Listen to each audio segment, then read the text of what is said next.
अस्सलाम वालेकुम। उम्मीद करती हूँ फैमिली खुश है, महफूज है, अपनी सेहत का बहुत सारा ख्याल रख रही है। आज हम बात करेंगे एक ऐसी बीमारी की जो कि बहुत लोगों को शुरू हो गई है, क्योंकि इंसुलिन रेजिस्टेंस बहुत लोगों में पाई जाती है। और वो क्या है कि आपको अपने हाथों में और पैरों में कभी चूंटियाँ दौड़ती महसूस हो, बेहिसी महसूस हो, नमनेस महसूस हो, और आपको जैसे कोई चुटकी भी काटे तो आपको उसकी तकलीफ़ इतनी ज़्यादा ना हो, या ये कि आपको ये बहुत ज़्यादा जो है फड़कता हुआ महसूस हो। तो ये सारी क्यों होती हैं, इसकी वजह क्या होती है और हम इससे किस तरह से छुटकारा हासिल कर सकते हैं। आज की वीडियो में हम इसके ऊपर बात करेंगे, लेकिन बिफोर वी गेट स्टार्टेड ये मत भूलें कि आपने लाइक के बटन को हिट करना है, सब्सक्राइब करना है और बेल आइकन को लाज़मी दबा दीजिएगा, ताकि आपको सारे नोटिफिकेशंस मिलते रहें। आपका ये जो एक्शन है ये मुझे हेल्प करेगा ताकि मैं बहुत सारे लोगों तक न्यूट्रिशन और हेल्थ टिप्स के साथ पहुंच सकूं। Stay tuned.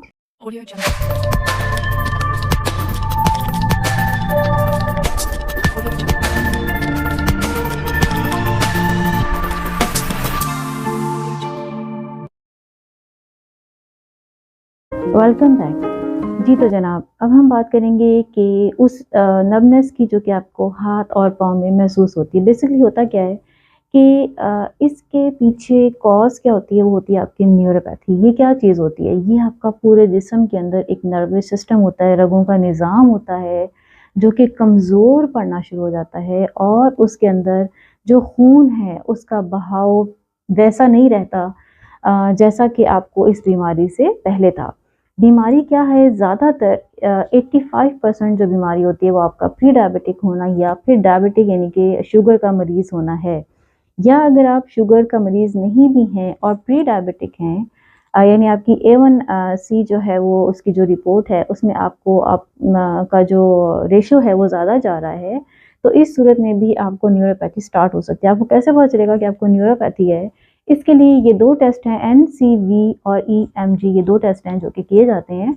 इसमें क्या होता है कि एक फ्रीक्वेंसी जो है वो आपकी रगों के अंदर से गुजारी जाती है। आप यूँ कह लें जैसे एक शुआएँ हैं, रेज़ हैं जो कि गुजारी जाती हैं, और ये देखा जाता है कि कितनी तेज़ी से वो ट्रैवल कर रही हैं, ये जानने के लिए कि आपकी जो रगें हैं उनके अंदर न्यूरोपैथी है या फिर नहीं है, ठीक है?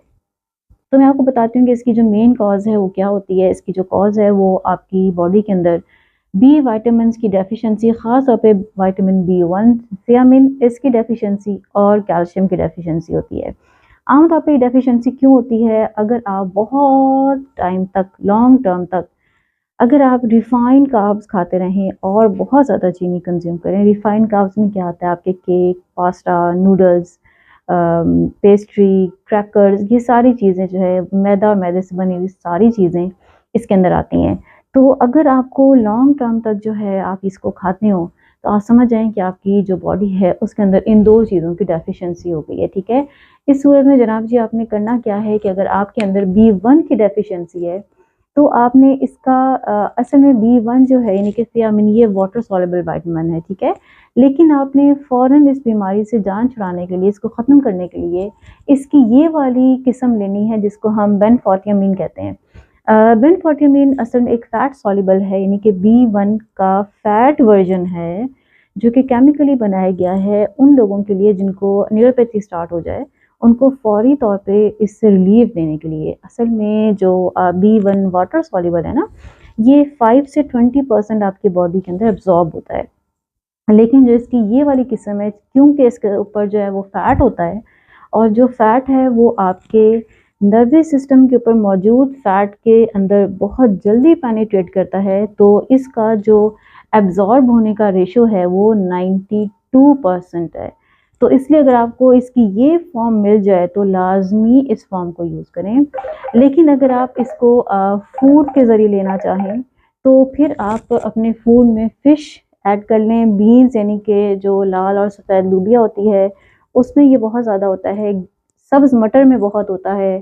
सनफ्लावर के जो बीज हैं उनमें बहुत ज़्यादा होता है, और दही में ये बहुत ज़्यादा होता है, ठीक है? इसके साथ ही अगर आपको दूसरा क्या है कि अगर आपकी बॉडी में कैल्शियम डेफिशिएंसी है, तो इसकी वजह से भी आपको नमनेस फ़ील हो सकती है, और कैल्शियम की जो डेफिशिएंसी है आपको ये कैसे पता चलेगा कि आपको B1 की डेफ़िशिएंसी है या आपको कैल्शियम की डेफ़िशिएंसी है? इसके लिए थोड़े से मैंने सिम्पटम्स जो हैं वो लिखे हैं कि अगर आपको B1 की डेफ़िशिएंसी है तो आप खुद को अनकॉन्शियस सा कभी-कभी महसूस करेंगे, नर्वस कन्फ्यूज़ करेंगे, कन्फ्यूज़ रहेंगे, खुद को एक ये जैसे एक नर्वस पर्सन होता है, उस तरह से आप जो है खुद को महसूस करेंगे।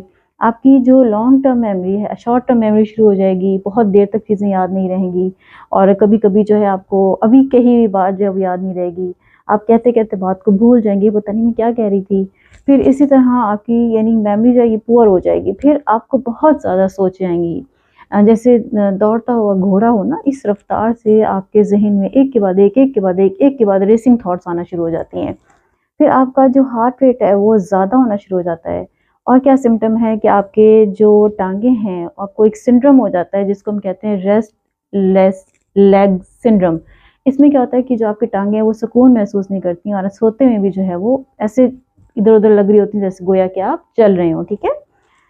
फिर इसी तरह आपकी जो स्लीप है वो डिस्टर्ब हो जाती है और आपकी जो भूख है वो भी डिस्टर्ब हो जाती है या बहुत कम हो जाती है। अगर ये सारी चीज़ें हैं तो आप समझ जाएँ कि आपकी बॉडी के अंदर विटामिन B1 की कमी है और आपने इसको या तो बिनफोटिएमिन सप्लीमेंट के ज़रिए लेना है। अगर ये बहुत ज़्यादा है तो आपने इसकी हाई डोज़ लेनी है दिन में 3 दफ़ा।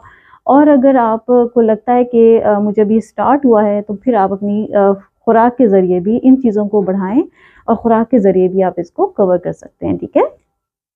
अब जनाब जी हम देखते हैं कि आपको कैसे पता चलेगा कि कैल्शियम डेफिशिएंसी है। तो उसके लिए आप ये देखें कि जो क्या सिम्पटम्स हैं कि जो आपकी टाँगें हैं उनमें क्रैम्प्स पड़ना शुरू हो जाते हैं, जो नाखून हैं वो बहुत वीक हो जाते हैं, फ़ौरन टूटते हैं और इसी तरह बहुत ज़्यादा आपको थकावट महसूस होती है। ऐसी खाँसी होती है जो कि जल्दी ठीक नहीं होती। फिर इसी तरह जो गला है उसके अंदर आपको टाइटनेस फ़ील होती है। फिर इसके अलावा आपके जो मूड है वो डाउन होते रहते हैं, आप खुद को मायूसी और रोने का दिल कर रहा होता है। फिर इसी तरह ऑस्टियोपोरोसिस का अमल शुरू हो जाता है, यानी जो हड्डियाँ हैं वो बूढ़ी होना शुरू हो जाती हैं या यूँ कह लें कि जैसे आपके स्किन के ऊपर झुर्रियाँ पड़ती हैं ना, तो ऑस्टियोपोरोसिस में आपकी जो हड्डियाँ हैं वो भुरभुरी होना शुरू हो जाती हैं, ठीक है? फिर ट्विचेज़ होना शुरू हो जाते हैं, मरोड़ पड़ते हैं फ़ौरन। कभी पाँव में मरोड़ पड़ गया, कभी आपके कहीं मरोड़ हो गया, कभी एकदम कहीं मरोड़ आ गया। तो ये चीज़ें जो हैं कैल्शियम डेफिशिएंसी को ज़ाहिर करती हैं। फिर इसी तरह ब्लैक और ब्लू स्पॉट्स होना शुरू हो जाते हैं। असल में स्पॉट्स कहते हैं ज़ख्म को। तो आपको कभी वो जो ज़ख्म होते हैं वो कभी आपके ब्लैक कलर के हो जाते हैं और कभी आपके जिस्म के ऊपर वो ब्लू कलर के हो जाते हैं। फिर इसके अलावा जो है आपको मोतियाँ होना शुरू हो जाते हैं, मोतिया आपकी आँखों में उतरना शुरू हो जाता है। इनके अलावा जो सेफासाइट है, जो कि इसकी ट्रीटमेंट है, यानी कि ये तो ट्रीटमेंट है। अगर आपको ये डेफिशिएंसी है तो आपने B1 लेना है, अगर आपको कैल्शियम की डेफिशिएंसी है तो आपने कैल्शियम लेना है। लेकिन याद रखिएगा कि आपने कैल्शियम जो है ये विटामिन D3 और K2 की कॉम्बिनेशन के साथ लेना है। यानी कि अगर आप कैल्शियम ले रहे हैं तो प्लस आपने विटामिन D लेना है और प्लस आपने K2 लेना है। ये बहुत ज़रूरी है। उसकी रीज़न ये है कि जो विटामिन डी है वो कैल्शियम को आपके बोन्स के अंदर लेके जाता है और जो विटामिन के है ये एक्स्ट्रा कैल्शियम को आपकी बॉडी से निकाल देता है, ठीक है? इसके अलावा आपने क्या करना है जनाब जी कि आपने जो गर्म पैड होते हैं वो उन जगहों पे रखने हैं जहाँ पे आपको बहुत ज़्यादा नमनेस फ़ील होती है। इसको हम वार्म कंप्रेस कहते हैं। फिर आपने क्या करना है कि एप्सम सॉल्ट, जिसको आप मैग्नीशियम सॉल्ट भी कहते हैं, ये आपने एक मुट्ठी भर के आपने टब में डालना है और फिर आपने उसके अंदर बैठ जाना है या वो चीज़ अगर आपका हाथ है या पाँव है तो आपने उसको डुबो देना है 15 से 20 मिनट के लिए, ठीक है? इससे इंशाल्लाह आपको बहुत अफाका होगा। और इसी तरह आपने उस हाथ की या उस पाँव की जो है वो लेवेंडर ऑयल के साथ मसाज करवाना है। लेकिन याद रखिएगा कि आपने लेवेंडर ऑयल जो है ये 10 ड्रॉप्स लेने हैं और इसके अंदर आपने ऑलिव ऑयल या coconut oil as a carrier oil जो है वो शामिल करना है। उसके अंदर मिक्स करके इसके 10 या 12 कतरे आपने रोज़ाना मसाज करवाना है अपने उस हिस्से का जहाँ पे आपको बहुत ज़्यादा नमनेस महसूस होती है। मुझे उम्मीद है कि इंशाल्लाह आपको इससे बहुत बेहतरी महसूस होगी। कमेंट करना ना भूला करें क्योंकि आपके ओपिनियन मेरे लिए बहुत कीमती है और आपके कमेंट्स देख के मुझे बहुत खुशी महसूस होती है। Thanks for watching.